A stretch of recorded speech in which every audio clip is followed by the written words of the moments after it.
It is a commitment made by many partners here in Manitoba to be a global leader in polar bear conservation.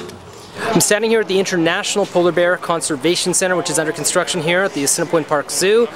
The former bear enclosure, which has been closed, is now being converted into an enclosure for rescued polar bears at a cost of $3.5 million.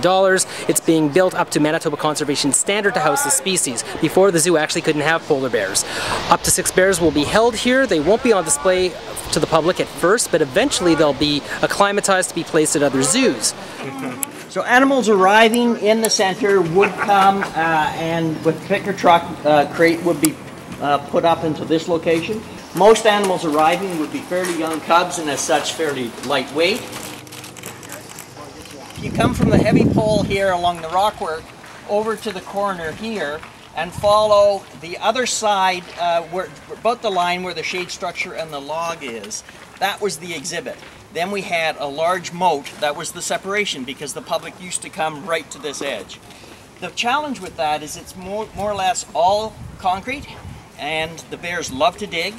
It's very therapeutic for them. It's a part of their natural behavior, and so by filling the moat, putting in the gravel, they can come here, they can dig, they can be in the shade, they can be in the pool, they can be in the sun, in a space that really is more than twice the size of the previous exhibit.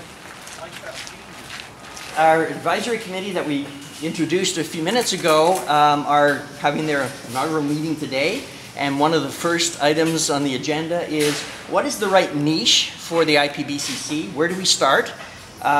We have very grand plans for the future, but we also recognize you have to start with laying the foundation. What is unique about this facility and our access to the orphan bears coming through, our own bears on exhibit? How can we support all of those things that happen elsewhere? Well, and what it means for the people of Manitoba and tourists is that you're going to have a world-class facility where people can come and see how polar bears live, what they look like, educate themselves about polar bears, and have an attitude that we really need to conserve and protect polar bears.